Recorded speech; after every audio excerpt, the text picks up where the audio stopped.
What's up guys, hope you're doing well. Today we're going to tackle part 2 of the Powerhouse program, and we're going to basically cover the rings plus bands version of the program.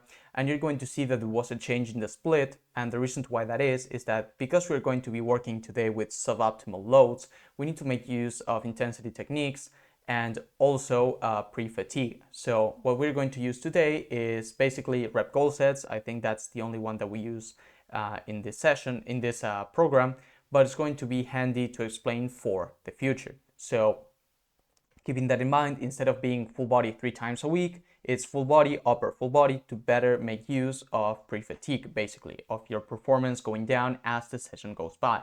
So keeping that in mind, we start off with the first day, which we do banded good morning, supersetted with band neck curls, and we do a rep goal set of 30 for 4 sets. What is a rep goal set?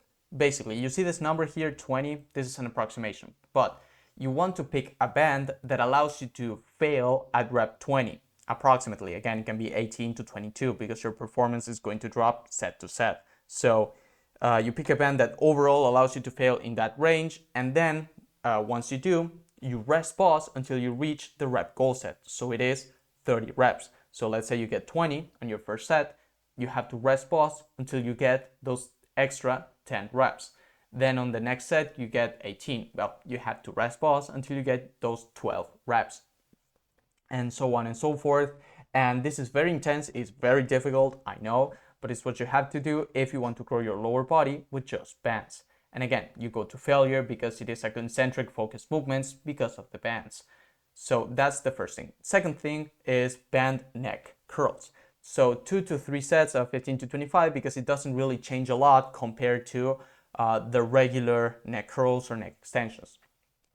Then we have deficit handstand push-up, leaning against the wall, or deficit pike push-ups with ring archer rows.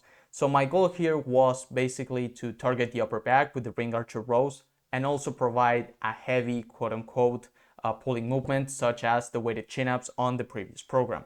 So with that in mind, I chose ring archer rows instead of one arm rows or front lever rows, just because I believe most people are going to be able to do ring archer rows, while a lot of people are not going to be able to do the other two movements. And the deficit handstand push-ups or deficit pike push-ups are going to be the vertical pressing for the program, but also they're going to replace the dips in the sense of providing a heavy press that allows you to take it properly to failure or close to it in an effective manner in a low rep range. So that's the point of the deficit handstand push-ups.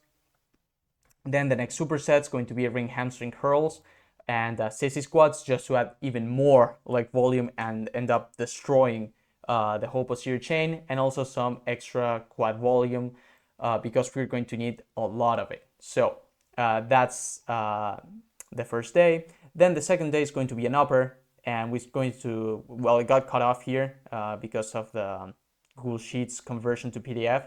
But basically, the first superset is going to be ring dips and LC chin-ups with band neck extensions. And it's going to be 4 sets, each of as many reps as possible. Be it 5, be it 8, be it 27, doesn't matter. The point here is to basically get chest volume, of course, some tricep volume, and some lat volume with some bicep volume as well. And then we have the band neck extensions, which replace regular neck extensions.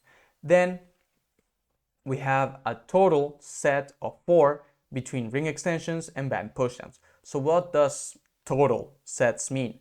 Basically, you have here 2 variations of movements, and you can do them in whatever fashion you like. So you can start off with the extensions and then move on to pushdowns, or you can start off with the pushdown, which I would recommend, and then move on to the extensions.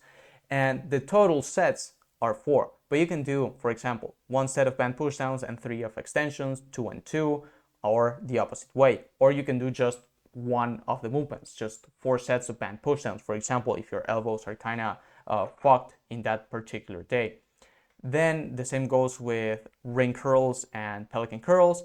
And then for the X pulls or ring face pulls, you have to basically choose. But for the curls and the extensions, you can do like 2 sets of ring curls to warm up the elbows, and then you do 2 sets of pelican curls.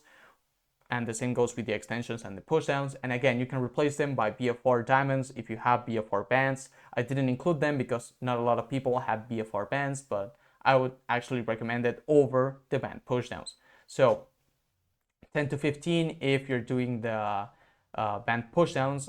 The order is mixed up here. It's 10 to 15 for the band pushdowns and 15 to 20 for the ring extensions. And you go to failure. The same goes with the ring curls and with the X pulls. As you can see, it's very similar to the upper session in the to the full body number 2 on the previous program, but we don't have any legs here, so it's just upper body.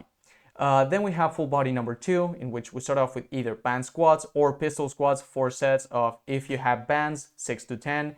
If you are going to do pistol squats, as many reps as possible per leg, and you go to failure.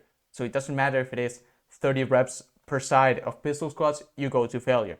I recommend using rings to have balance and to slow down the eccentric as much as possible. Purposely make it as slow as you can on each rep and pause at the bottom for a couple of seconds and then explode back up. Then you're going to superset that with leg raises and dead hangs in the same fashion as the previous program. And both of them 3 sets of as many reps as possible. Then we have the next superset, which is basically the same. It's just that we replace here the barbell rows with chin-ups, and you basically choose between chin-ups and invert rows in the same fashion as with the arm movements on the previous session, and the same goes with decline ring push-ups and decline diamond push-ups. And then we finish off the session with sissy squats and banded Romanian deadlifts. So as you can see, the leg volume is way higher than the previous program because we have to make use of it to properly stimulate the lower body. So that is the program for today. As you can see, it's very similar to the previous one. I recommend you check part 1. And again, you can access all of these programs for free in the link in the description, and you can customize it to your own liking. Next video, we're going to cover the Doomsday program, so be on the lookout for that. As always, guys, thanks for watching.